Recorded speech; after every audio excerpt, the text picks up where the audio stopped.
తెలియజేస్తామంటే ప్రార్థన చేసుకుంటాం.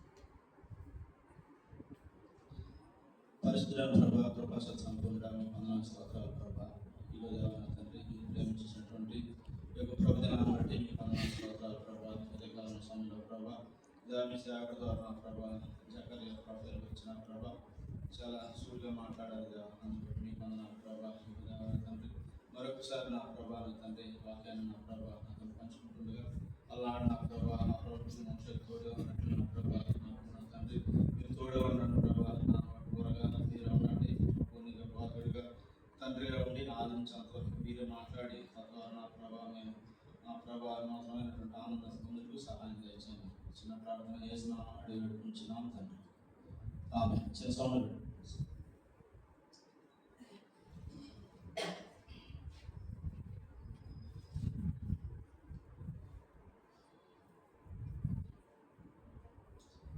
పరిశుద్ధ గ్రంథంలో నుంచి ఆదికాండం 3వ అధ్యాయము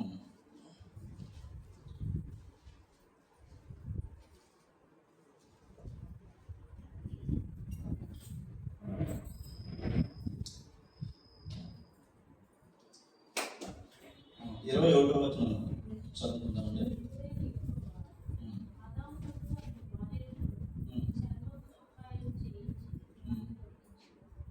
చాలా ఇక్కడ దేవుడు తన మహాకృపను బట్టి మానవ జాతిని నిర్మించినప్పుడు ఆదాము అవ్వను ప్రభు తయారు చేసినప్పుడు యోధనలో పెట్టడం జరిగింది. తర్వాత వాళ్ళు చేసినటువంటి అవిధేయత లేకపోతే ఆజ్ఞత క్రమాన్ని బట్టి అక్కడ ప్రభు దేవుడు ఒక బలి చేసినట్లుగా మనం ఈ వాక్యం నుంచి చూడవచ్చు. దేవుడని యెహోవా ఆదామును అతని భార్యను చర్మపు చొక్కాయిలను చేయించి వారికి తొలగించాడు. ఇక్కడ మనం ఈ వాక్యం నుంచి మనం ఏం చేసుకోవచ్చు అంటే దేవుని యొక్క అపారమైనటువంటి అచంచలమైనటువంటి కృప మానవ జాతి పట్ల ఆనాడు ఆదాము పైన అవ్వ పైన ఉన్నటువంటి ఆ యొక్క కృపను మనం అర్థం చేసుకోవచ్చండి. ఎందుకంటే వాళ్ళు చేసినటువంటి అవిధేయతను బట్టి లేకపోతే ఆజ్ఞాత క్రమాన్ని బట్టి లేకపోతే తప్పుదాన్ని బట్టి అక్కడ ప్రభు ఒక ఇవ్వవలసి వచ్చింది. అదే కదా అక్కడ చర్మపు చొక్కాయిలను చేయించి వారిని తొలగించింది. అప్పటి వరకు బలి అనేది కూడా లేదు. వాళ్ళు చేసినటువంటి దానివల్ల దేవుడు ఆ యొక్క చర్మపు చొక్కాయిలను చేయించి వారు మరొకసారి ఆయన కృపను అనుగ్రహించినట్లుగా మనం చూడవచ్చు. అదేవిధంగా ఈ తర్వాత జనరేషన్ నోవహు కాలంలో తర్వాత షేము హాము యాఫేతు ద్వారా వచ్చినటువంటి అబ్రాహాము సంతానం తర్వాత విస్తరించబడిన తర్వాత యాకోబు సంతతి 70 మందితో ఐగుప్తుకు వచ్చినప్పుడు వాళ్ళు బానిసత్వంలోకి వచ్చినారు. ఆ ఇశ్రాయేలు ఆ 12 గోత్రాల నుంచి చెప్పుకొచ్చినటువంటి ఇశ్రాయేలీలు ఆ యొక్క శ్రమంలోకి లేకపోతే బానిసత్వంలోకి వచ్చినారు అన్నమాట. అంటే మనం ఇక్కడ చూడవలసింది ఏంటంటే మనం అనగా మానవ జాతి చేసినటువంటి తప్పుదం వల్ల లేక అవిధేయత వల్ల మన పట్ల దేవుడు ఎక్కడి నుంచి ఎక్కడ దిగి వచ్చి తన కృపను మన ఎడల ఏ విధంగా కనపరచడన్నది ఈ యొక్క వాక్యం ఉద్దేశం. అయితే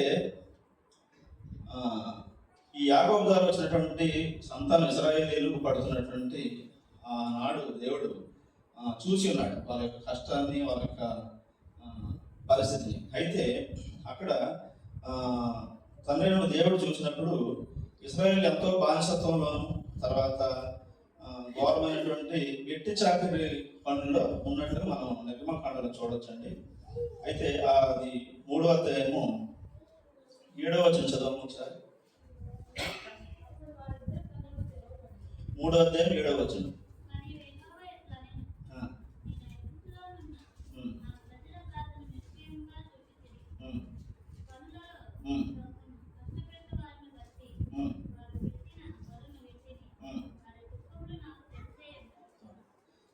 ఇరవై 23వ వచనం కూడా చదవండి.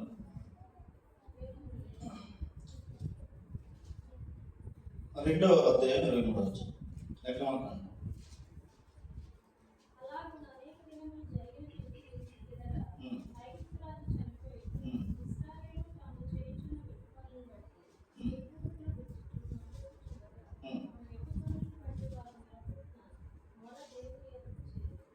చాలా. అయితే ఇక్కడ సూటిగా రాసింది ఇక్కడ ఏంటంటే ఆనాడు ఇశ్రాయేలు పడుతున్నటువంటి బానిసత్వాన్ని లేకపోతే ఆ యొక్క కష్టాన్ని తాలూకు మొరంట దేవుడి దగ్గరికి వెళ్ళిందంట. దేవుడు విని ఉన్నాడు ఆ మొరను. అయితే వాళ్ళ దుఃఖం తెలిసిందంట, తర్వాత వాళ్ళ మొర తెలిసిందంట.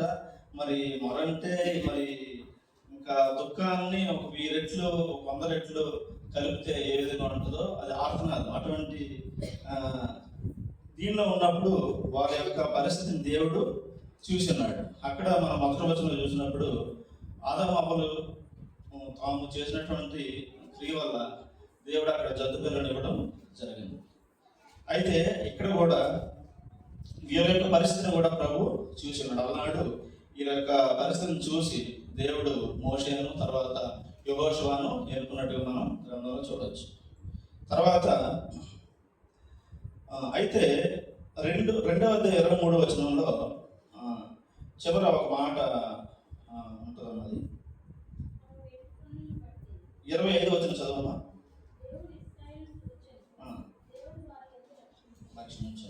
అయితే దేవుడు ఏం చేశాడంట, ఇశ్రాయేలును చూశాడు. అబ్రహాంకి ఇచ్చిన వాగ్దానం ప్రకారం వాళ్ళు చూశాడు. దేవుడు అంట వారి యందు లక్ష్యం ఉంచాను. అంటే ఎవరైతే దీనుడిగా తను తగ్గించుకొని ప్రభువుని వెంటాడుతారో వాళ్ళ జీవితాల్లో దేవుడు చూడకుండా ఉండలేడు, లేకపోతే లక్ష్యం ఉంచకుండా ఉండలేడు, నిదాన్ని చూడకుండా ఉండలేడు. కాబట్టి వాళ్ళ మొర ఆర్తనాదం లేకపోతే వాళ్ళ యొక్క ఘోష, వాళ్ళ యొక్క పరిస్థితి సాక్షాత్తు దేవుడే చూశాడు. కాబట్టి వారిని పాలుతేను ప్రవహించి దేశానికి వెళ్ళడానికి మోషేను తర్వాత యెహోషువను ఎన్నుకున్నట్టుగా మనం చూస్తా ఉన్నాం. ఈ వచనాలన్నింటిలో కూడా మనం ఒకటి గుర్తించాలి. మనుషులు మానవ జాతి చేసినటువంటి తప్పును లేకపోతే ఆజ్ఞానికరమ పాపం లేకపోతే అవలేక ఒకవైపు ఉంటే దేవుడి యొక్క ప్రణాళిక, దేవుడి యొక్క కృప బాగా వెంటాడుతున్న అన్న మాట మనం మర్చిపోకూడదు. అయితే ఈ 2వ అధ్యాయం 25వ వచనంలో దేవుడు ఇశ్రాయేలీయులను చూచిన దేవుడు వారి యందు లక్ష్యం ఉంచాను. ఇంకా ఏం చేశాడంటే వారి యందు లక్ష్యం ఉంచాను. నిజంగా మనిషి పట్ల దేవుడు లక్ష్యం ఉంచడం ఏంటండి, మనిషిని లేకపోతే ఎన్నుకోవడం లేకపోతే, ఎందుకంటే ఆయన యొక్క ప్రభావం, ఆయన యొక్క స్వరూపం మనల్ని అసలు మనకి ఆయనకి అసలు కోరిక లేదు. కాబట్టి దేవుడు మహాకృపను బట్టి వాళ్ళు చూశాడు, వాళ్ళు విడిపించడానికి ఒక సేవకుని ఎన్నుకున్నాడు, పాలస్తీనా ప్రవహించే దేశానికి నడిపించాడు ఆ తరంలో.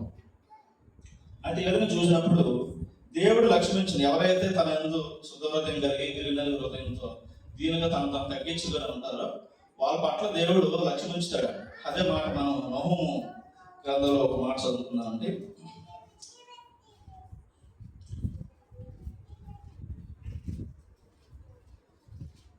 నహూము 1వ అధ్యాయము 7వ వచనంలో ఒక గొప్ప మాట ఉంది. అందరికీ వచ్చినటువంటి మాట చదువు.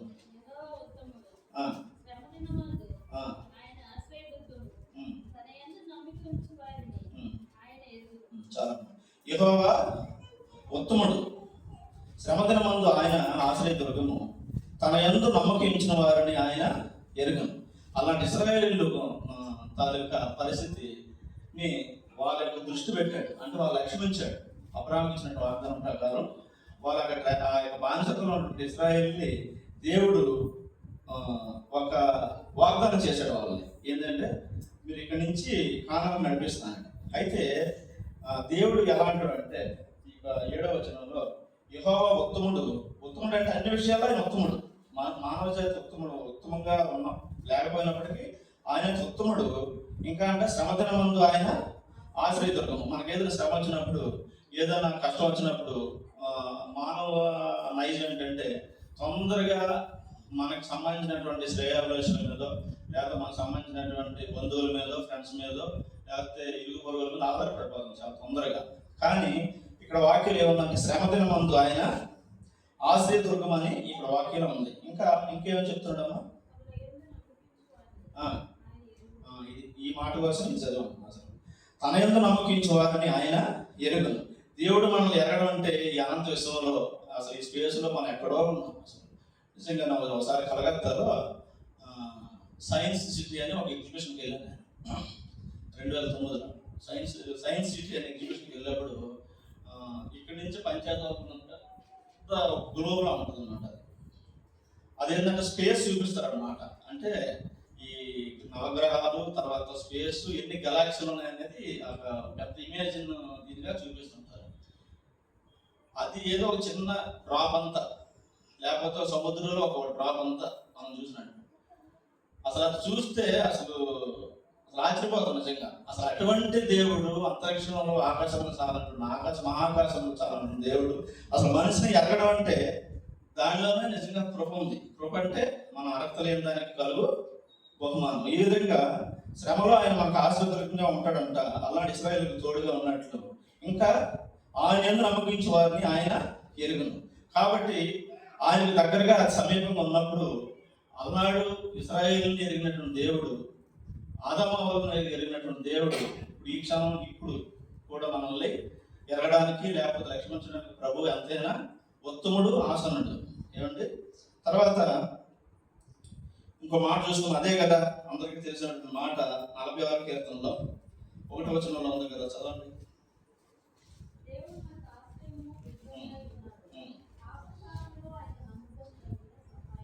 చాలా ఈ వాక్యం నేను ఎక్కువగా చదువుకుంటుంటాను నాకు ఏదైనా ఇది వచ్చినప్పుడు. దేవుడు మనకు ఆశ్రయమును దొరకకుండా ఉన్నాడు. ఆపత్ కాలంలో ఆయన నమ్ముకున్నదగిన సహాయకుడిగా ఉంటాడంట. ఆయన ఏంటంటే మనం ఎవరెవరినో సహాయం కోరుతుంటాం, కానీ మన పక్కనే ఉన్నా లేకపోతే మన ఆత్మలో ఆయన మనకు ఒక ఆత్మ ఇచ్చాడు, ఒక శరీరాన్ని ఇచ్చాడు, తర్వాత ఆత్మ స్వరూపంగా ఉన్నాడు. అటువంటి దేవుడి మీద మనం ఆధారపడం. అయితే ఆపత్కాలంలో మనకి ఏదైనా ఒక పెద్ద విపత్తు వచ్చినప్పుడు ప్రభుని ఎంటాడితే లేకపోతే ప్రభుని అడిగితే, ఆయన సమీపంగా వెళ్తే, ఆయన్ని మనం తగ్గించుకొని ఆనాడు నినివే పట్టణంలో రాజు మరియు ఆ యొక్క పట్టణం అంతా ఏ విధంగా అయితే గోను పట్ట ధరించుకొని దేవుడి సన్నిధిలో ఉపవాసం ఉండి గోజాడి అడిగారు. అటువంటి హృదయం, ఇరిగిన హృదయంతో మనకి ఏదైనా ఆపద వచ్చినప్పుడు దేవుడి దగ్గరికి వెళ్తే ఆయన మాత్రమే నమ్ముకున్న సహాయకుడు. ఈ లోకంలో ఎవరైనా ఏదైనా చిన్న సహాయం చేశారు అనుకోండి, అది తాత్కాలికం. ఎందుకంటే బాగున్నప్పుడు బాగా ఉంటుంది, ఏదైనా చిన్న వేరియేషన్ వచ్చింది అనుకోండి దాన్ని బయటపడతారు అన్నమాట. కానీ దేవుడు అటువంటి వాడు కాదు. అందుకే నహూము గ్రంథంలో యెహోవా ఉత్తముడని అక్కడ రాయడం జరిగింది. అయితే ఇటువంటి దేవుడు ఆ సైన్స్ సిటీలో కలకత్తాలో వెళ్ళినప్పుడు అసలు ఎన్ని గెలాక్సీలు ఉన్నాయి, అసలు ఒక పాలపంతలోనూ మళ్ళీ ఎన్ని నక్షత్రాలు, ఎన్ని కోట్ల నక్షత్రాలు, ఎన్ని అసలు ఎంత స్పేస్ ఉందో కూడా ఏ శాస్త్రజ్ఞులు కూడా సైంటిస్ట్ కూడా అసలు తెలియదు నిజంగా. అసలు ఏమండి, అసలు అటువంటి దేవుడు అసలు మనుషులను లక్ష్యం చేయడం ఏంటండి, అసలు అటువంటి దేవుడు మనల్ని ఎరగడం ఏంటండి, అటువంటి దేవుడు ఈ లోకాలకు రావడం ఏంటండి అసలు నిజంగా. దానిలోనే దేవుని యొక్క మహాకృప ఇవిడ ఉంది. అయితే ఇంకా దేవుడికి ఒక పెద్ద పేరంటే ఎవరికి, ఈ వన్ అండ్ ఓన్లీ అనే మాట ఈ ప్రపంచం ఎవరికి కూడా లేదు అసలు.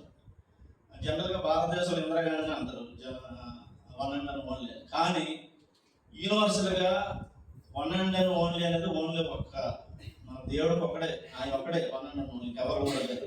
అటువంటి దేవుడు ఈ లోకానికి చాలా విచిత్రంగా వచ్చినాడు అన్నమాట. ఎందుకంటే అదంతా మనకు తెలుసు. ఆయన జన్మ ఆశ్చర్యం, ఆయన పునరుద్ధానం ఆశ్చర్యం, ఆయన సిలువ కార్యం ఆశ్చర్యం, ఆయన బోధ ఎవరు కూడా చెప్పలేనటువంటి బోధ కూడా ఆశ్చర్యం. అందుకే ఆయన ఈ లోకానికి ఆశ్చర్యకరుడిగా వచ్చాడన్న మాట కూడా మనం గుర్తు చేసుకోవాలి. అయితే జకర్యా గ్రంథాన్ని నేను పరిశీలించాను రోజు. అయ్యగారు నాకు మెసేజ్ తీసుకోమని చెప్పినాడు. చిన్న ప్రవక్త గ్రంథాలను ఎత్తుకున్నప్పుడు జకర్యా మీద నాకు దృష్టి పడింది. అక్కడ ప్రతి అధ్యాయంలో సైన్యములకు అధిపతి యెహోవా సెలవిచ్చినది ఏమనగా ప్రతి అధ్యాయంలో ఉంటుందండి. అంటే ఆ కీర్తనకారుడు లేకపోతే ఆ యొక్క రైటరు ప్రభువుని చాలా పెద్దగా ఇంట్రడక్షన్ చేశాడు మనకి. సైన్యములకు అధిపతి యెహోవా సెలవిచ్చినది ఏమనగా ప్రతి అధ్యాయంలో మరాఠీలో కూడా చూశాను. అంటే ఈ మాటను ఎందుకు చెప్తున్నానంటే ఆయన ప్రభావం ఎటువంటిదో మనం తెలుసుకోవాలని చెప్పడం జరుగుతాం. సైన్యములకు అధిపతి యెహోవా అని ఆయనకి పేరు. అయితే మనకందరికీ తెలిసినటువంటి కీర్తన 104వ కీర్తనలో చాలా అద్భుతమైనటువంటి ఇష్టమైన కీర్తనలు నాకు 103వ కీర్తన కన్నా 104వ కీర్తన చాలా ఇష్టం నాకు. ఇందులో 104వ కీర్తనలో ముందు 3 వచనాలు గురించి మనం చూసినట్లయితే ఆయన ప్రభావం లేకపోతే ఆయన మహిమ, ఆయన మహత్యం, ఆయన ఎటువంటి వాడు అనేది మనకి తెలుస్తూ ఉంటుంది అనమాట. దాంట్లో 2వ వచనం చదవమా చాలు.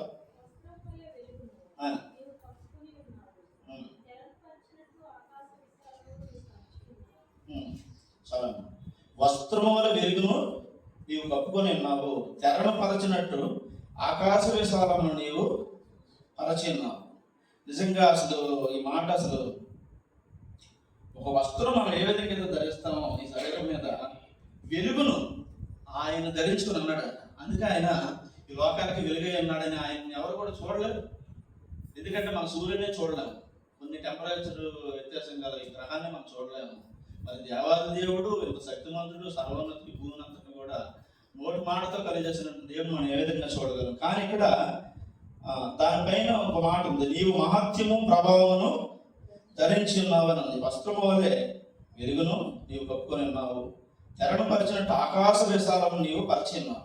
నిజంగా గెలాక్సీ అసలు ఎన్ని గెలాక్సీలు ఉన్నాయో, అసలు ఎన్ని పాలపంతులు ఉన్నాయో, అసలు 75% వాటర్ ఏంటి, మిగతా ఉన్నది భూమి ఏంటి, భూమి ఎంతమంది జనాభా, ఎంతమంది, ఇంకా చనిపోయిన వాళ్ళు ఇంకెంతమంది, ఇంకా బతుకున్న వాళ్ళు 2 కోట్ల మంది అయితే ఇంక చనిపోయిన వాళ్ళకి ఎంతమంది, ఇంకా మరి ఎంత ఆకాశ విశాలని అంతరిక్షానికి స్పేస్ని కలిగినట్టు దేవుడు నిజంగా మానవం పట్ల లక్ష్యం ఉంచడం, తర్వాత మనిషిని పట్ల ఆయన ఎరగడం అనేది చాలా మహా అద్భుతం. అందుకే ఆయన సైన్యములకు అధిపతి యెహోవా అని పేరు.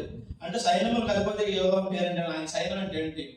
ఆయన గాలి ఆయన ఒక సైన్యం, లేకపోతే అగ్ని ఆయన ఒక సైన్యం, మేఘాలు ఆయన ఒక సైన్యం, వర్షం ఆయన సైన్యం, పురుగులు కూడా ఆయన సైన్యం.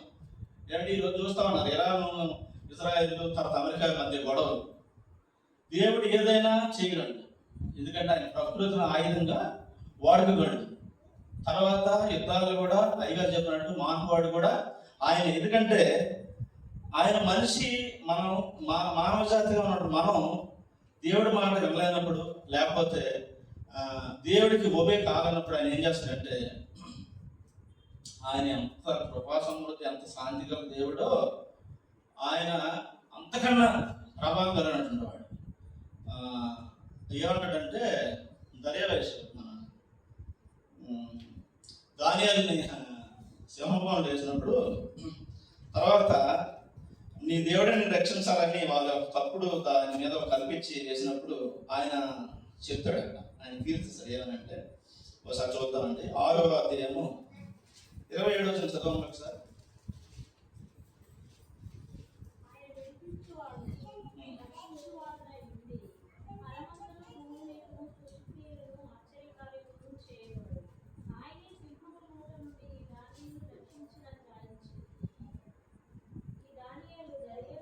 చాలా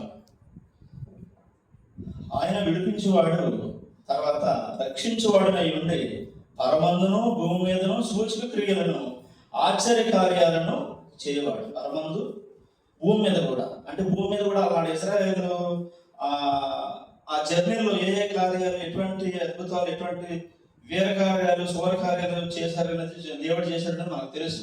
అయితే ఆయన విడిపించేవాడు, తర్వాత రక్షించువాడునై ఉండి పరమందును భూమి మీదను సూచక్రియలను ఆశ్చర్యకార్యాలను చేయవాడు అని ఆ దర్యావేషు నోటి నుంచి ప్రభుని స్తుతిస్తా ఉన్నాడు. దర్యావేషు అంతకన్నా ముందు నెబుకద్నెజరు, బెల్షస్సరు వాళ్ళు కూడా అలాగే దేవుని స్తుతించడం జరిగిందండి.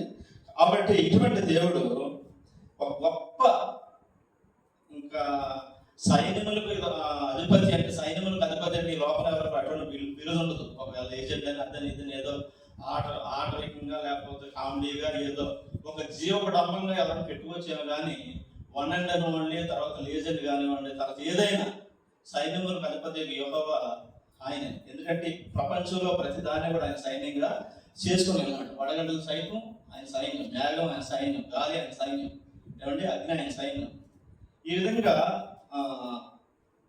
అంత ప్రభావం కలిగినటువంటి దేవుడు మన దేవుడు. అయితే ఆయన రక్షించేవాడిగా ఉన్నాడంట. ఇంకా మిరియాము సౌజన్యంలో ఇశ్రాయేలీయులు ఆ ఎర్ర సముద్రం దాటినప్పుడు ఆమె ప్రభు యొక్క గొప్పతనాన్ని ఈ విధంగా కనపరుస్తుంది. అక్కడ చూస్తాం కదా, నిర్మాకాండము 15వ అధ్యాయం 3వ వచనం చదవము, 3-4. నిర్మాకాండము 15వ అధ్యాయం 3-4 వచనం. ఆయనకి పేరు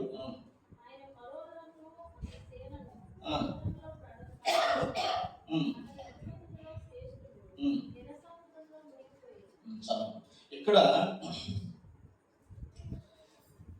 ఎర్ర సముద్రం దాడి వచ్చిన తర్వాత వాళ్ళు ప్రభుని స్తుతించడానికి ఒక గొప్ప కీర్తన ఎలుగెత్తి పాడారు. ఈ పాట కూడా మనం ఎక్కువ పాడుకుంటాం కదా.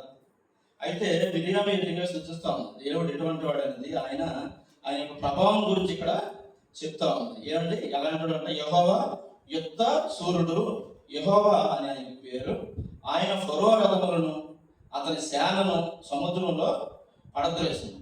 వారు ఎప్పుడు చూడలేని గొప్ప కార్యం అక్కడ చూశారు. అసలు నిజంగా సముద్రంలో నుంచి నడిచి వెళ్ళిపోవడం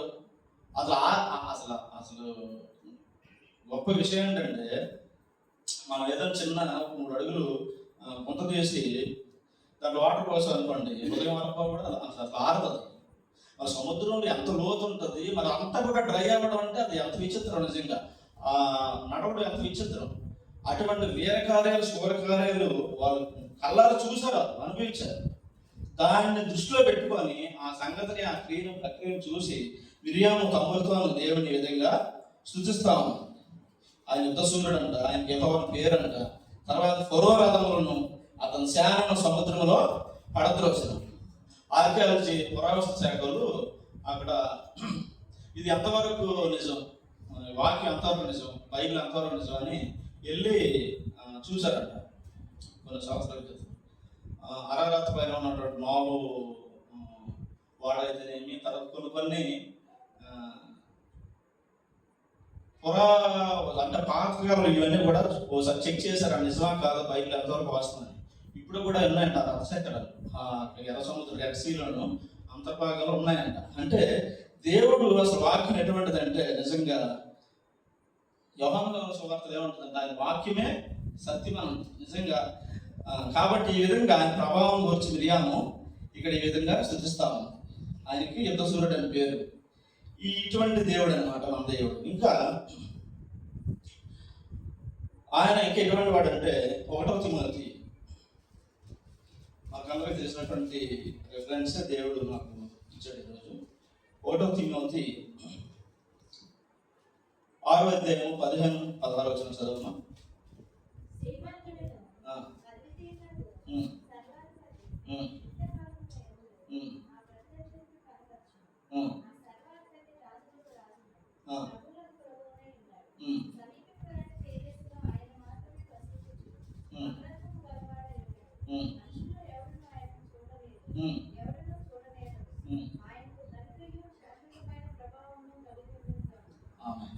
అయితే ఇక్కడ తిమోతి గారు లెటర్ రాస్తూ ఆయన యొక్క సార్వభౌమ అధికారాన్ని గురించి ఇక్కడ రాస్తా ఉన్నాడు. శ్రీమంతుడు అంటే ఈ లోకంలో చాలా మంది శ్రీమంతుడు అనుకుంటారు జనరల్గా, బిల్ గేట్స్, అంబానీ ఎవరని. కానీ శ్రీమంతుడు అంటే అసలు ఎంతమంది పాపులేషన్ ఒక రోజుకి, అసలు ప్రపంచంలో ఎన్ని జంతువులు ఉన్నాయి, ఎన్ని పక్షులు ఉన్నాయి, ఎంతమంది జనాలు ఉన్నారు, ఒక రోజు తాగడానికి ఎన్ని గ్యాలన్లు, ఎన్ని టీఎంసీలు వాటర్ కావాలి, లేకపోతే స్నానం చేయడానికి ఎంత వాటర్ కావాలి, తినడానికి ఎంత తిండి కావాలి, రకరకాల తిండి, రకరకాల పళ్ళు, రకరకాల ఆహారం, రకరకాల వేష భాషలు, ఇంత జనానికి సరిపడే సమృద్ధి గల పశువులు సైతం అంత ఆహారం సమకూర్చాలంటే ఎవడో తరం కూడా కాదు. కానీ ఇవన్నీ కూడా దేవుడియే. 1000 కుండల మీద పశువులు ఆయనే అని మన కీర్తనకారుడు రాస్తున్నాడు. కాబట్టి శ్రీమంతుడు ఆయన, గొప్ప ధనవంతుడు, గొప్ప శక్తిమంతుడు అని వర్ణిస్తామంట తిమోతి. శ్రీమంతుడు, అద్వితీయుడు, ఈ తప్పకి వేరే ఎవరు లేరు. ఇంకా ఈయన జనతయ్య కుమారుడు. ఆ జనతయ్య కుమారుడు యోహాను సువార్త ఉంటుంది అన్నమాట. కాబట్టి సర్వాధిపతి యుక్త కాలము యందు ఆ ప్రత్యక్షను కనపరచును. అటువంటి దేవుడు యుక్త కాలంలో తన ప్రత్యక్షతను ఈ భూమి మీద మనకు, మానవ జాతికి ప్రతిపరుచున్నాడు. అయితే ఆ సర్వాధిపతి రాజులకు రాజును, ప్రభువులకు ప్రభునై ఉన్నాడు. ఆయన ఎటువంటి వాడంటే శ్రీమంతుడు అని చెప్పాడు, అద్వితీయుడు అని చెప్పాడు. అక్కడ తాగలేదు తిమోతి గారు. ఇంకా ఏం చెప్పాడంటే, రాజులకు రాజు, ప్రభువులకు ప్రభు. మా అయితే నరేంద్ర మోడీ గారు ఇది 3వ సంవత్సరం ప్రధానమంత్రి. తర్వాత ఎవరు వస్తారో కూడా తెలియదు. అంటే నేను ఈ లోకం తాలూక పాలన గురించి చెప్తున్నా. కానీ ఈయన రాజులకు రాజు. మరి ప్రపంచంలో మరి ఎంతమంది రాజులు ఉన్నారో, ఎంతమంది ఆయన ముందు ఇంకా ఆయన యొక్క ప్రత్యక్షతలో లేకపోతే ఆయన రాకలు ఎంతమంది ఆయన ప్రతి మోకాలు కూడా వంగి నమస్కరిస్తుందని వాక్యంలో ఉంది.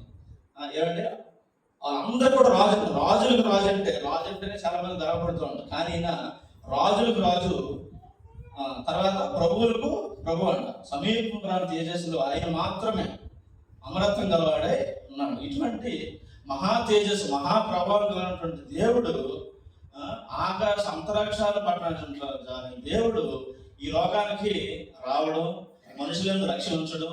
అలాంటి ఇశ్రాయేలీలు ఇప్పుడు అన్నిలుగా ఉండి మనం నార్మల్ స్పందన మనల్ని రక్షించడం లేకపోతే ఎరగడం అనేది అది కందదు, అది ఆలోచిస్తుంది తప్ప.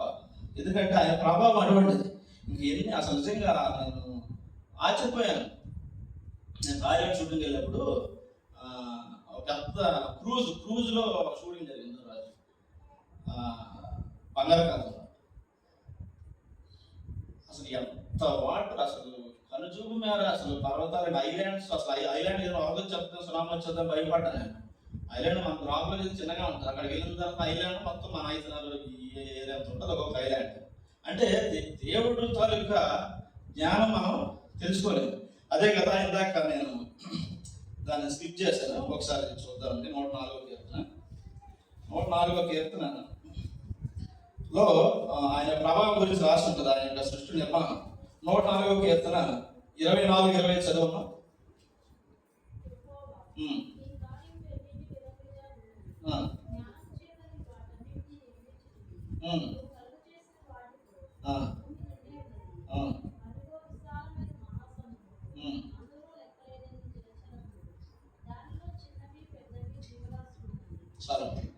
యెహోవా నీ కార్యములు ఎన్నెన్ని విధములుగా ఉన్నాయి, జ్ఞానం చేత నీ వాటిని అన్నిటినీ నిర్మించింది. ఇంకా సముద్రం గురించి ఆలోచించినట్లయితే కొన్ని లక్షల కోట్లు బిలియన్లు చేపలు, రకరకాల చేపలు ఎంత అసలు మన నది పరివాహ సముద్ర తీరం చాలా ఎక్కువ ఆంధ్రప్రదేశ్. ఎక్కడి నుంచి కలకత్తా స్టార్ట్ అవుతుంది అసలు కృష్ణపట్నం వరకు. కొన్ని లక్షల మంది, కొన్ని కోట్ల మంది బతుకుతున్నారు చేపల వ్యాపారం చేసి. ఏమంటే ఇదంతా కూడా నిర్మించింది ఆయన జ్ఞానం చెప్పిన. మళ్ళీ ఒక్క సముద్రం కాదు, సముద్రాన్నే విభజించి 7 మహాసముద్రాలు. మరి అంతటి దాన్ని ఏ విధంగా నిర్మించాడనేది అసలు మనం తెలుసుకోలేదు. ఆయన జ్ఞానం చేత సృష్టించాడండి ఈ యొక్క సృష్టిని అంతటిని. ఇంకా మన సముద్రం గురించే చూసుకుంటే ఎడారులు, మైదానాలు, పర్వతాలు, నదులు, సమస్తం అసలు రకరకాలైన పక్షులు, రకరకాలైన పుష్పాలు, రకరకాలైన జనాలు. అసలు దేవుడి యొక్క ప్రభావం, దేవుని యొక్క శక్తి, దేవుని యొక్క జ్ఞానం మనం ఎవరు కూడా తెలుసుకోలేం. అంటే నేను చెప్పేది ఏంటంటే అటువంటి దేవుడు తనను మనల్ని లక్ష్మించడానికి, లేకపోతే తనకు దగ్గరగా ఉన్న వాళ్ళు నిదానాన్ని చూడడానికి, ఎరగడానికి ఈ లోకానికి రావడం అంటే ఆయన యొక్క కృపను, ఆయన ప్రేమను మనం అర్థం చేసుకోలేం. ఎందుకంటే యెహోవా ఉత్తముడు, ఆ ఉత్తముడిని ఏం చేయాలంట? రుచి చూసి తెలుసుకోవాలని వాక్యం ఉంది. అయితే ఇటువంటి దేవుడు ఏ విధంగా మనకి ఈ లోకానికి వచ్చాడో, ఎంత దీనంత ఎంత తగ్గించుకొని వచ్చాడు అనేది మనకు చూద్దామండి. ఒక పార్ట్ అయింది, ఇంకో పార్ట్. ఇటువంటి మహాప్రభావం కలిగిన దేవుడు, ఇటువంటి యుద్ధసూరుడు, ఇటువంటి పరాక్రమశాలి, ఇటువంటి సార్వభౌమతం కలిగినటువంటి దేవుడు, ఇటువంటి రాజులకు రాజు, ఇటువంటి ప్రభువులకు ప్రభు, ఇటువంటి సర్వశక్తిమంతుడు, ఆయన మాత్రమే అమరత్వం గలవంటి వాడు. ఆయన ఎవరు కూడా చూడలేదు. అటువంటి దేవుడు, అంత మహాప్రభావం కలిగినటువంటి దేవుడు ఈ లోకానికి చాలా సామాన్యంగా అసలు ఎవరు లెక్క చేయలేని విధానంలో వచ్చాడు. అదే ప్లేస్ లో ఒక్కొక్కరిని ఆలోచించే విధానంలో కూడా దేవుడు ఈ లోకానికి వచ్చి ఉన్నాడు. ఆ మాట చూద్దాము. లోక సువార్త 1వ అధ్యాయము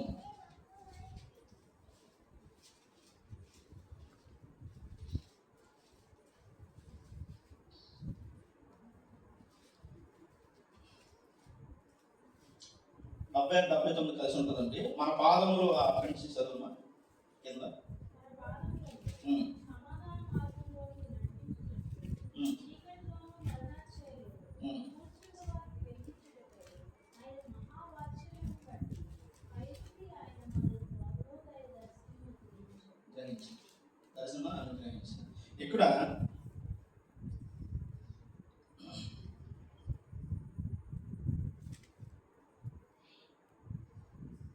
మంచి పాపులర్ అయినటువంటి కీర్తన అండి. ఇశ్రాయేలు గురించి పాడుతూ ప్రభు అయిన ఇశ్రాయేలు దేవుడు స్తుతించబడును గాక అని దానికి కీర్తన స్టార్ట్ అవుతుంది.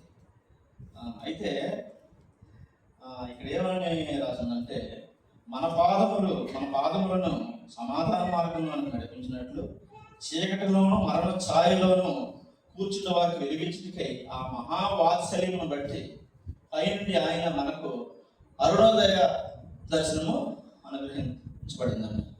వాత్సల్యం అనేది ఇక్కడ వెలిగించుటకై, అది చీకటిలో ఉన్నటువంటి ప్రజలకు, లేకపోతే యొక్క చీకట్లో మరణఛాయలో ఉన్నటువంటి జనాలకు వెలిగడానికి ఆయన మనకి అరుణోదయ నక్షత్రంగా ఈ లోకానికి వచ్చి ఉన్నాడు. ఎలాగంట మహావాత్సల్యం బట్టి. వాత్సల్యం అంటే తల్లి బిడ్డల పైన ఎటువంటి ప్రేమ చూపిస్తుందో, లేదా అంతకన్నా ముఖ్యంగా కోడి కానివ్వండి, తర్వాత కుక్క కానివ్వండి, లేకపోతే ఆవు కానివ్వండి,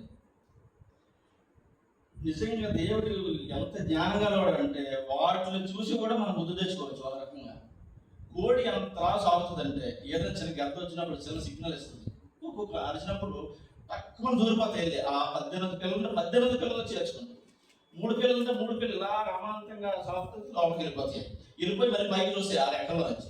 అంటే ఎంత ప్రొటెక్షన్ అంటే నిజంగా కోడి కానివ్వండి, కుక్క కానివ్వండి, ఆవు కానివ్వండి, ఎంతో ప్రేమతో ఆవు పాలిస్తుంటే ఆ బిడ్డకి ఎంతో మధురంగా, దానికి ఒకవేళ వ్యాధున్నా, బాధున్నా, నొప్పున్నా, ఏదన్నా కానీ ఆ క్రియ ప్రేమ రూపంలో చూపిస్తూ ఉంటుంది. ఆ విధంగానే ప్రభు మరి ఆయన చేసినంత సృష్టికే మరి ఎంత ప్రేమ ఉన్నప్పుడు, ఆయన సృష్టించినటువంటి ఒక చెట్టు ఉంది, ఒక చెట్టు తీసుకుంది. ఒక చెట్టు, దానికి ఎవరు మోసం చేయడం తెలియదు. ఒక విత్తనం వేసినటువంటి చెట్టు పెరుగు పెద్దది, 10 మందికి నీళ్ళు ఇస్తుంది, లేకపోతే దానిలో పూలు ఇస్తుంది, ఫలాలు ఇస్తుంది. తాను నాశనం అయిపోయిన తర్వాత వంట చెరకి ఉపయోగపడుతుంది, లేకపోతే ఒక కలపగా తయారయ్యి ఈ విధంగా ఇటువంటి వాటికి ఉపయోగపడుతుంది. అంటే త్యాగపూరితమైనటువంటి ఈ లోకంలో ఏది తీసుకున్నా ప్రభు ఒక జ్ఞానంతో చేస్తున్నాడు. ఏదైనా మనం ఏది పట్టుకున్నా కానీ దేవుడి యొక్క జ్ఞానం దాంట్లో ఇప్పుడు ఈ విధంగా ఆ వాత్సల్యం, అటువంటి వాత్సల్యం మన పట్ల కూడా దేవుడు చూపిస్తా ఉన్నాడు. ఇప్పుడు కాదు, ఆయన చూపిస్తున్నాడు, చూపించాడు, రేపు పొద్దున కూడా చూపించగలడు. ఎందుకంటే ఆయనకి భూత భవిష్యత్తు వర్తమాన కాలంలో ఉన్నటువంటి దేవుడు ఆయన జీవించేవాడు. కాబట్టి అటువంటి వాత్సల్యం మన మీద చూపిస్తా ఉన్నాడు. ఆయన ఓపించునే వాత్సల్యత చూపించే దేవుడు ఆయన.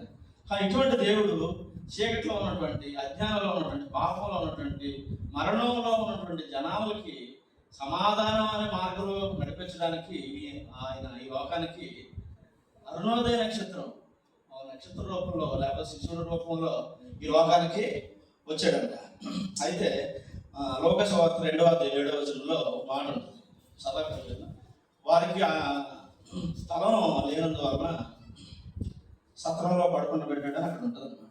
అంటే ఇటువంటి మహాప్రభావం, సర్వశక్తివంతుడైన దేవుడు ఈ లోకానికి, అటువంటి దేవుడు, శాసించే దేవుడు, రాజులు రాజు, ప్రభులు ప్రభు, ఆయన రావడమే ఒక విచిత్రం, ఆశ్చర్యం. ఆ విధంగా ఈ లోకానికి రావడం జరిగింది. ఆ మహత్యాన్ని, లేకపోతే దాని వాత్సల్యతను మన పట్ల ఉన్నటువంటి దాన్ని మనం అర్థం చేసుకోవాలి, తెలుసుకోవాలి. అయితే వచ్చినటువంటి దేవుడు మరి ఈ లోకంలో ఏం చేశాడు? ఇంకా చూసుకున్నట్లయితే ఫిలిప్పీయుల పత్రిక ఆయన ఎంతగా తగ్గించుకున్నాడంటే, ఇంకా ఇది మన కాంటెక్స్ట్ కానీ గ్రీకు వాటిలో అయితే ఇంకా దాన్ని బాగా విపులంగా చెప్పారు స్కాలర్స్. అయితే ఇప్పుడు మాట చూద్దామండి. ఫిలిప్పీయుల పత్రిక 2వ అధ్యాయము 6-7 చదువు.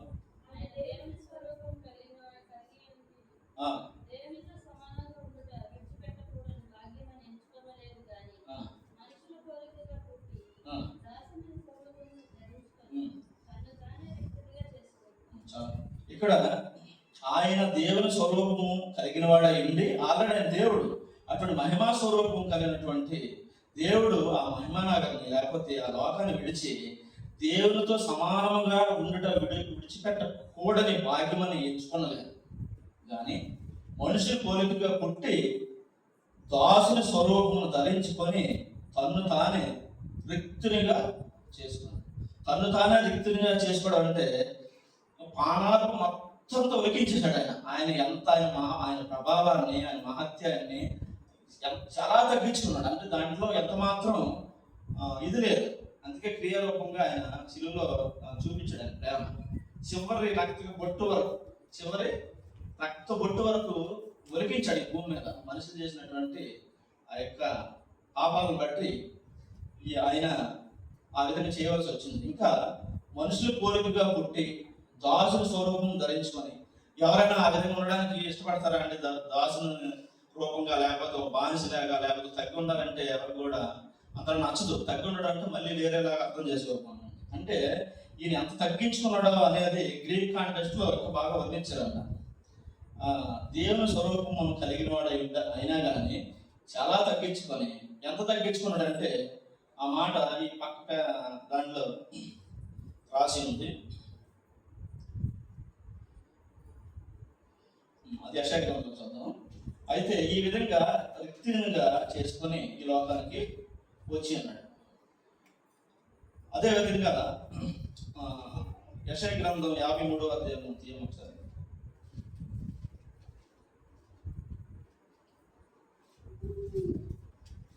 53వ అధ్యాయంలో సుమారు 700 సంవత్సరాల ముందే యెషయా గారు ప్రవచనం అనేది ఈ అధ్యాయం అంతా. ఇది అక్కడ ఏమని రాసి ఉన్నాడంటే భక్తుడు 53వ అధ్యాయము 4వ వచనం చదవమ్మా.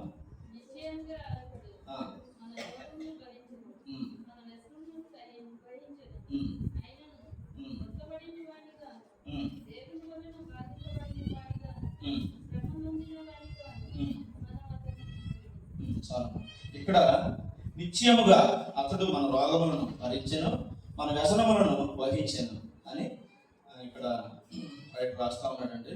నిశ్చయముగా ఇంకా తిరగలేదు. ఇంకా దాంట్లో ఎటువంటి కొలతలు కానీ ఎటువంటి ఒక తప్పదిగా లేదు. నిశ్చయంగా తప్పనిసరిగా అతను మన రోగములను భరించెను, మన వ్యసనములు అంటే మనం చేసినటువంటి చూపుల ద్వారా, తర్వాత తలంపుల ద్వారా, మాటల ద్వారా చేసినటువంటి ప్రతి ఒక్క అంధకార సంబంధమైనటువంటి చీకటిని, లేకపోతే పాపాన్ని, వ్యసనాన్ని అన్నీ కూడా ఆయన శిలువ మానుపైన వహించాడు. కొలస్సీ రాసిన పత్రికలు ఏమంటుందంటే ఆయన ధర్మశాస్త్ర సంబంధం నిద్రాపూర్వకమైనటువంటి పత్రాన్ని శిలువ కొట్టాడంట. ఎందుకంటే ధర్మశాస్త్రాన్ని అందరూ తప్పిపోతున్నారు ఏదో ఒక విషయంలో. కాబట్టి ఇది కాదు. కాబట్టి తప్పనిసరిగా అటువంటి పత్రాన్ని శిలువుకి ఆయన కొట్టి ఉన్నాడు, శిలువు యాగం చేసి. ఈ విధంగా ఆయన మన వ్యసనాలని వహించాడు. ఈ విధంగా ఎంతగానో ప్రభు తగ్గించుకొని లోకానికి వచ్చినాడు. ఇంకా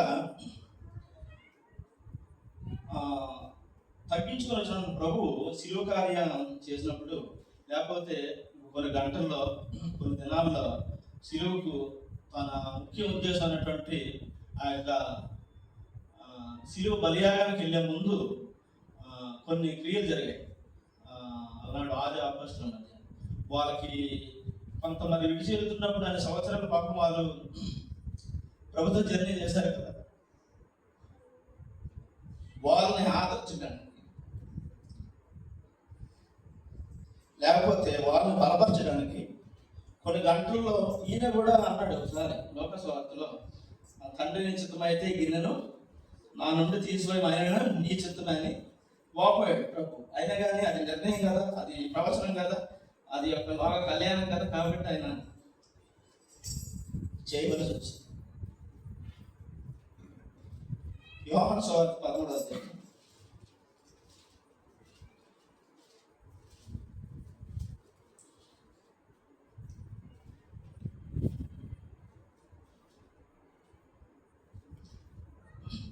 ఐదవ వచనం.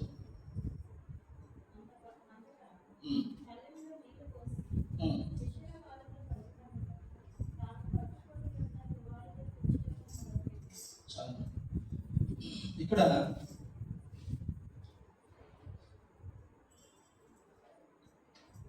శిష్యులను మహిమా ప్రభావం దేవుడు శిష్యుల యొక్క కాలు కడగడం మనం చూస్తున్నాం. ఎందుకంటే ఆయన అయ్యగారు పొద్దున్న చెప్పినట్లు నశించిన దాన్ని వెతికి రక్షించడానికి క్రీస్తు చేసి లోకానికి వచ్చాడు. ఆ విధంగా ఇక్కడ వాళ్ళకి ఒక మాదిరి చూపిస్తామని. ఏమని? పల్లెంలో పోసి నీళ్ళు పోసి పాదాలు, శిష్యుల పాదాలను కడగడానికి, లేకపోతే ఒక సేవకులు లేక, ఒక బానిస లేక, లేకపోతే ఒక పని మనిషి లేక తను ఎంతో తగ్గించుకొని కడగడానికి ప్రిపేర్ అవుతా ఉన్నాడు అక్కడ. కాబట్టి ఇంకా తర్వాత ఇంకో మాట చూద్దాం మనం. అదే 15 చదువు, 13 15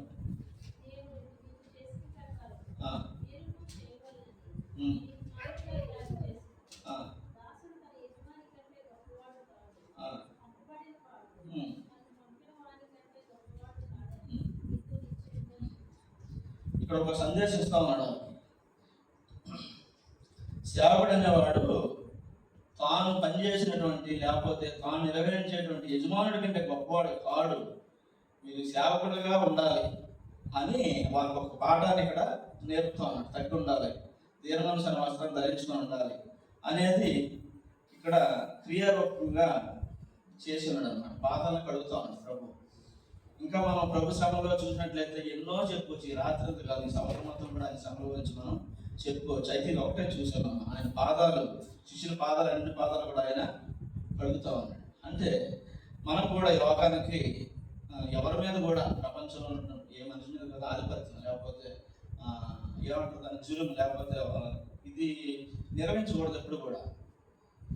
ఆయన మనకు దీనదశలో జ్ఞాపకం చేసుకున్నట్లు మనం కూడా అటువంటి హృదయం కలిగి ఉండాలి. ఏంటంటే ఆయన దాసుడు తన యజమానుడి కంటే గొప్పవాడు కాడు, పంపబడిన వాడు అని ఫుట్ నోట్స్లో ఉంటుంది. ఏమనుంది? అపోజిట్ అంటే వాళ్ళ ప్రిపరేషన్. ఆయన వెళ్ళిపోయిన తర్వాత మళ్ళీ వాళ్ళు స్వార్థ చేయాలి కదా, ఆ విధంగా వాళ్ళని ఆయుధపరుస్తా ఉన్నాడు. తర్వాత ఆయన వెళ్ళిపోయిన తర్వాత వాళ్ళ పరిచయం ఏ విధంగా ఉంటుందో, ఏ విధంగా వాళ్ళ ఆదరణకర్తగా ఆత్మ, పరిశుద్ధాత్మ వాళ్ళ మీదకి వస్తుందో అనేది ప్రభు తెలుసంతా. అయినా కానీ శారీరకంగా లోపల ఉన్నాడు కాబట్టి వాళ్ళని బలపరచడానికి కొన్ని క్రియారూపంగా కొన్ని ఆయన చేసి ఉన్నాడు అనమాట. ఎందుకంటే ఆయన రిక్తిగా వచ్చాడని పిలుపు గారిని పత్రిక చూశాం కదా. కాబట్టి ఆ కార్యాలు అన్నీ కూడా ఆయన మాదిరిగా కోరి నడుచుకోవాలని ఇవన్నీ కూడా చేస్తా ఉన్నాడు. ఇంకా ఆయన సిలువకు అప్పచెప్పే ముందు ఈ యోహాను సువార్తలోనే ఈ 14వ అధ్యాయం రాయబడింది. మరి ఏ సువార్తలు కూడా లేదు. నాకు ఏదైనా పెద్ద సమస్య వచ్చినప్పుడు, లేకపోతే నాకు ఏదైనా దుఃఖం వచ్చినప్పుడు, మరి ఏదైనా వంటతనం అనిపించినప్పుడు ఈ 14వ కీర్తన ఎప్పుడు చదువుకుంటాను. ఎక్కువ చాలా ఇష్టం ఉంది. అయితే ఈ 14వ కీర్తనలో మనం ఇది చదివినప్పుడు ఎంత ఆదరించబడతామంటే రాళ్ళు సైతం కరిగేటట్టు మాటలు అన్నమాట. ఆయన వెళ్ళే ముందు వాళ్ళ హృదయాలు ఏ విధంగా బద్దలైపోయి ఉన్నాయి, శిష్యుల యొక్క హృదయాలు. ఎందుకంటే ఆయన కార్యాలు చూశారు కదా. వాళ్ళు అపోస్తలుగా ఉన్నప్పుడు, భూమి మీద ఉన్నప్పుడు ఎన్నో సూచక్రియలు చూశారు, ఎన్నో చూశారు. వాళ్ళు ఏమన్నప్పుడు పేతురు వేశాడు, విస్తారమైన చేపలు పడ్డాయి. శృంగారమైన దేవాలయం దగ్గర కార్యాలు చూశారు, రకరకాలైన కార్యాలు చూశారు. ఆయన ఒక పెద్ద స్తంభం అంటాడు, ఒక పెద్ద బోధకుడు, పెద్ద గురువు, పెద్ద తండ్రి ఈ లోకాన్ని ఇడిచి వెళ్ళిపోతున్నాడు. వాళ్ళ యొక్క హృదయాలను దేవుడు చూసి ఉన్నాడు. నిజంగా అటువంటి దేవుడు మనం కలిగి ఉండడం నిజంగా అదొక ఆశ్చర్యం. అందుకే మన దేవుడికి ఆశ్చర్యకరమైనటువంటి పేరు. తర్వాత ఆ పరిస్థితిలో ఉంటూ కూడా ఆయన ఏం చెప్తున్నాడు అంటే, మీ హృదయాన్ని కలవరపడేయద్దు. చదువు 3 వచనాలు 14వ అధ్యాయం యోహాను సువార్త.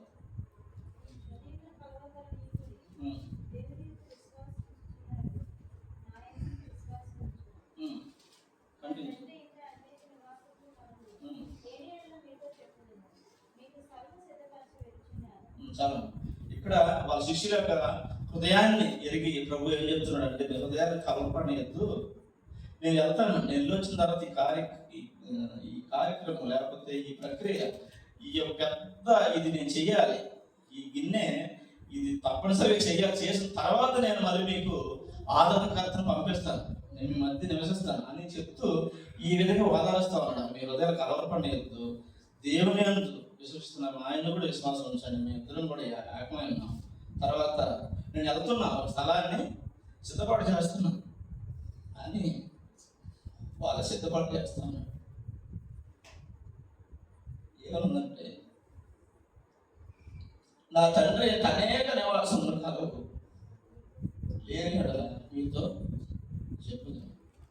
అంటే ఎంత చాలా క్లియర్గా నిశ్చయంగా చెప్తున్నాడు అంటే మనం మన కుమారుడితో మాట్లాడినట్టు, లేకపోతే మన భార్యతో మాట్లాడినట్టు, మన స్నేహితులతో మాట్లాడినట్టు.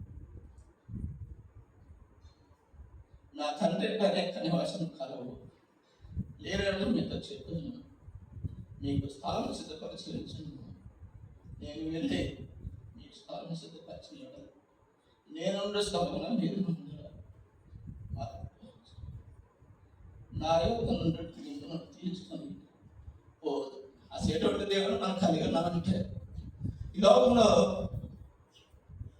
ఒక్కోసారి మనల్ని మనుషులు తన మాటలతో ప్రకటిస్తారు, ఒక్కోసారి మోసం చేస్తారు, ఒక్కోసారి బాధపరుస్తారు, ఒక్కోసారి గాయపరుస్తారు, ఒకసారి పువ్వులు జరుగుతారు, ఒక్కోసారి మనల్ని ఎక్కడికో ఎత్తేస్తూ ఉంటారు.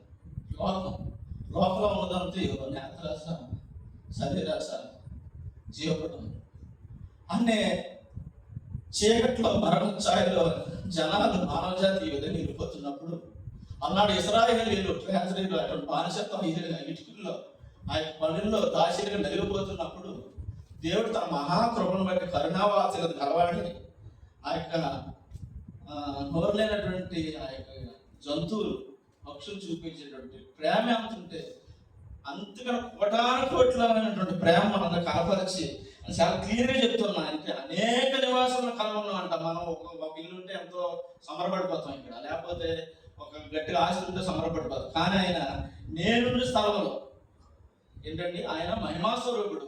ఇంత తిమోతి రాజు పత్రికలో చదువుకున్నాం కదా, అటువంటి దేవుడు ఆయన ఉండే స్థలంలో, లేకపోతే ఆయన పక్కన కూర్చొని ఆయన పక్కన కూర్చోబెట్టుకొని 12 గోత్రాలతో స్తుతుల కార్యక్రమంలో మనల్ని కూడా పెట్టుకుంటాడంట.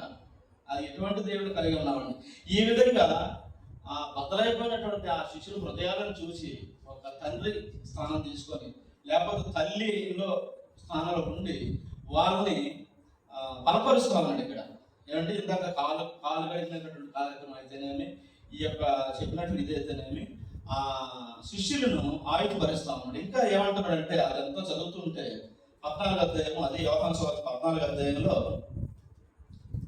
ఇంకో మాట, గొప్ప మాట చెప్తాడండి. 14వ అధ్యాయము 18వ వచనం చదవమా.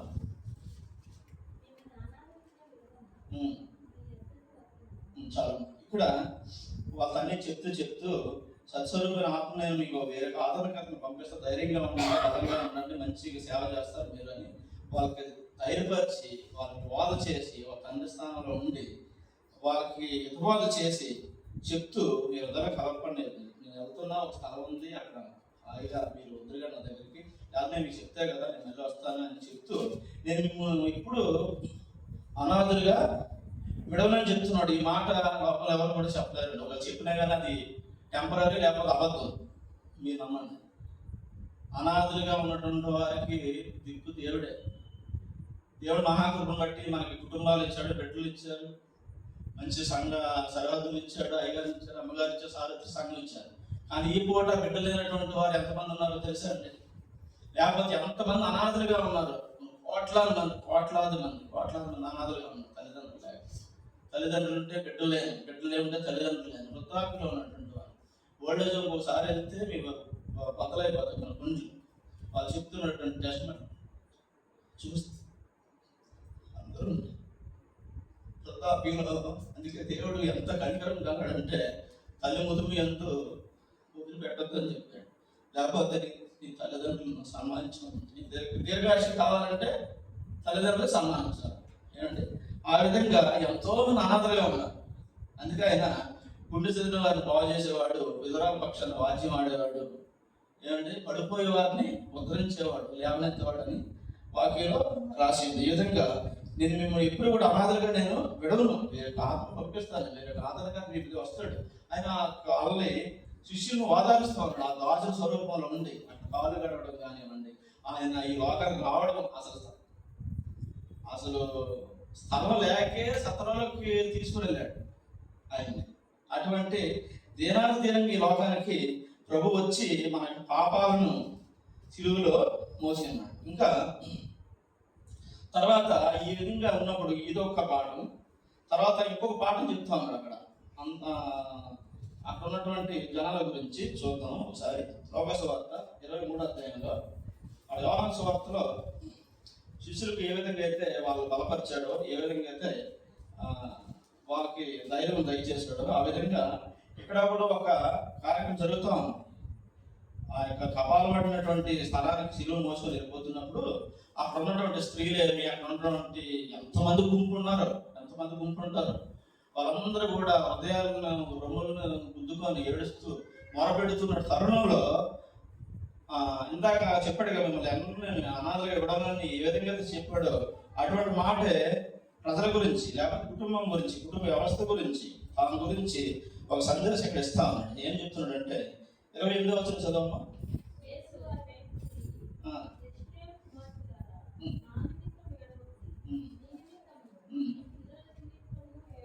దీని పెద్ద గుణపాఠం మనకు మంచి పాఠం కూడా. అంటే యెరూషలేము కుమార్తెలారా నా నిమిత్తము ఏడవకుడి. ఆయన వచ్చాడు, ఆయన కార్యం చేసుకొని వెళ్ళాడు, ఆయన పునరుద్ధానం మృత్యుంజాడు, ఆయనతో పాటు ఉండాలని మాకు సలాన్ని సిద్ధపాటు చేస్తున్నాడు ఆయన. అలాంటి తన కోసం మనం ఏడక్కర్లేదంటున్నాడు ఆయన. మీ నిమిత్తమును మీ పిల్లల నిమిత్తమును ఏడవండి అని అక్కడ ఒక పాఠం మళ్ళీ చెప్తా ఉన్నాడు. ఎన్ని కూడా ఈ జరుగుతున్న కూడా ఆయనకి శ్రమ ముందుంది. అది ఎటువంటి గిన్నె ఆయన తాగాలి, లేకపోతే ఎటువంటి శిక్ష అనుభవించాలని ముందుంది. ఆయన నుండి కూడా అటువంటి దీనదశలో, అటువంటి పరిస్థితుల్లో కూడా మానవాళిని జ్ఞాపకం చేస్తూ ఉంటున్నాడు ఆయన. ఏమండి, ఇంకా అదే సమయంలో అక్కడ క్షమించినట్టుగా కూడా మనం ఒకటో మాటగా చూడవచ్చు. ఈ విధంగా అదొక పాఠం. మళ్ళీ క్షమా హృదయం దయ కలిగి ఉండాలంటే అదొక పాఠం. ఏమండి, ఈ విధంగా మన దేవుని ప్రేమని, ఆయన వాత్సల్యాన్ని మనం తెలుసుకోవచ్చు. ఇంకా అదే మాట ఇంకో మాట నుంచి మనం ముగిద్దామండి. 1వ యోహాను, నిజంగా 1వ యోహాను పత్రిక 2వ పత్రిక 3వ పత్రిక ఒక లవ్ లెటర్స్ అన్నమాట. మన సంఘానికి, సార్వత్రిక సంఘానికి ఇచ్చినటువంటి గొప్ప లేఖలు. మనం ఏ విధంగా ప్రేమ కలిగి ఉండాలనేది ప్రతిరోజు ఈ 3 పత్రికలు చదివితే చాలండి. దీంట్లో ఏమైనా ఉంటుందంటే,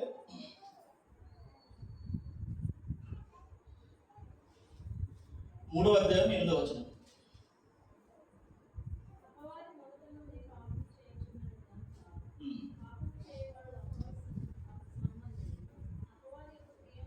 అది కదమ్మా.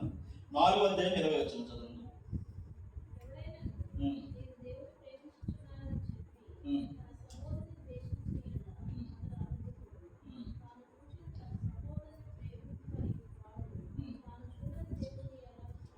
చాలా ఇక్కడ సహోదర ప్రేమ గురించి చెప్తా ఉన్నాడు అన్నమాట. ఏంటంటే ఆయన ప్రేమ స్వరూపని 7వ అధ్యాయంలో ఉంది. ఇందాక అదే చదవచ్చుయ్యా. దేవుడు ప్రేమ స్వరూపి, ప్రేమ లేనివాడు అతను ఎరగడని మాట చెప్తూ, నేను దేవుడు ప్రేమించున్నాను చెప్పి తన సహోదరుని ద్వేషిస్తానంట అతను అబద్ధికుడనంట. లేకపోతే తన సహోదరుని ప్రేమించేవాడు ప్రేమించలేనివాడికి దేవుడు ఏ విధంగా ప్రేమిస్తాడు. ఈ విధంగా సహోదర ప్రేమ గురించి కూడా బైబిల్లో కొన్ని వ్యాసాలు రాయడం జరిగింది. ఈ విధంగా ఈ సహోదర ప్రేమను చెప్తూ లేవికాండం 19వ అధ్యాయం దానిలో ఒక మాట వాడు, నిన్ను వల్ల నీ పొరుగువాడిని ప్రేమించమని దేవుడు ఇంకొక ఇది చేశాడండి. ఒక ప్రపంచానికి ఒక గొప్ప ఒక పాఠం అన్నమాట. నిన్ను వల్లే నీ పొరుగువాడిని ప్రేమించమని. ఈ విధంగా ఇంకా రోమిలకు రాసిన పత్రిక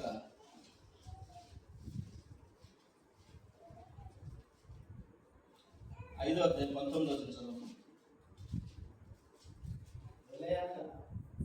ఒక మనుషుని అవిధేయత వలన అనేకులు పాపులుగా ఎలా చేయబడిందో అలాగే ఒకరి విధేయత వలన అనేకులు నీతిమంతులుగా చేయబడదు. ఇక్కడ రోమ పత్రికలో 5వ అధ్యాయము 19వ వచనంలో ఏముందంటే, ఎలాగనగా ఒక మనిషిని అవిధేయత వలన, అనగా ఆదాము అనే వ్యక్తి వలన అనేక పాపులు ఎలాగో చేయబడ్డారో అలాగే ఒకరి విధేయత వలన, ఆ ఒక్కడే మన ప్రభు. ఆ సైన్యములకు అధిపతి యెహోవా అయినవాడే మన ప్రభు, ఆయనే. ఆ ఒకరి విధేయత వలన అనేకులు నీతిమంతులుగా చేయబడదు. కాబట్టి ఏదో తోట దగ్గర జరిగినటువంటి ఆ యొక్క ఘర్షణలో ఏ విధంగా అవిధేయతలు అయ్యారో, ఆదము ద్వారా మానవ సంతానం ఏ విధంగా అయితే అయిపోయిందో, అటువంటి వారికి మళ్ళీ దేవుడు తన మహాకృపను బట్టి ఇక్కడ ఒక కార్యం చేశాడు. ఏమని అంటున్నాడు దీంట్లో? మళ్ళీ ఒకసారి చదవమా. అవిధేయత వలన అనేక పాపులుగా ఎలాగో చేయబడు, అలాగే ఒకరి విధేయత అంటే విధేయుడు అంటే మన ప్రభు, మన యేసుక్రీస్తు ప్రభు శ్రీమంతుడు అద్వితీయుడు.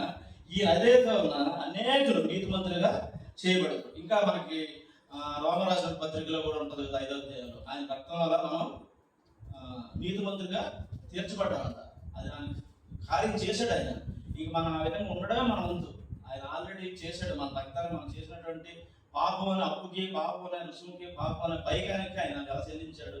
తన సొత్తుగా చేసుకున్నాడు, తన స్వాస్థ్యంగా చేసుకున్నాడు, నీతిమంతులుగా చేస్తున్నాడు ఇంకా.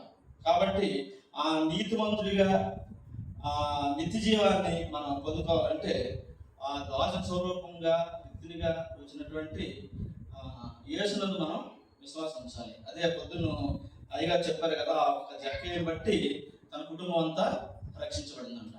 ఇంకొకటి ఏంటంటే, నశించిన దాన్ని వెతికి రక్షించడానికి దేవుడి లోకానికి తాను ఎంతో తగ్గించుకొని ఉన్నాడు. కాబట్టి మనం కూడా నిత్య జీవాన్ని పొందుకొని ఉండాలంటే దేవుడు చెప్పినటువంటి విధులను గైకొంటే ఆయన యొక్క నిత్య జీవాన్ని మనం కూడా చేరగలం. ఆ రాజ్యంలో ఒక వ్యాధి ఉండదు, ఒక బాధ ఉండదు, ఒక కన్నీరు ఉండదు, ఒక దుఃఖం ఉండదు, ఎప్పుడు కూడా సంతోషం ఉంటుందంట అక్కడ. ఇంకోటి ఏంటంటే, గొప్ప విందు జరగబోతుందంట. ఎప్పుడు జరుగుతుందో మరి మనం అన్నీ స్వతంత్రించుకోవాలంటే దేవుడు చెప్పినటువంటి ఈ యొక్క మాటలు, లేకపోతే అలాంటి శిష్యులు ఏ విధంగా వార్తాచాడో, ఏ విధంగా మాట ద్వారా బలపడ్డారో మనం కూడా ఆయన యొక్క నిత్య జీవాన్ని, ఆయన యొక్క విశ్వాసం ద్వారా మనం పొందుకోవాలి. దేవుడు ఇచ్చిన వాక్యం దీవించింది.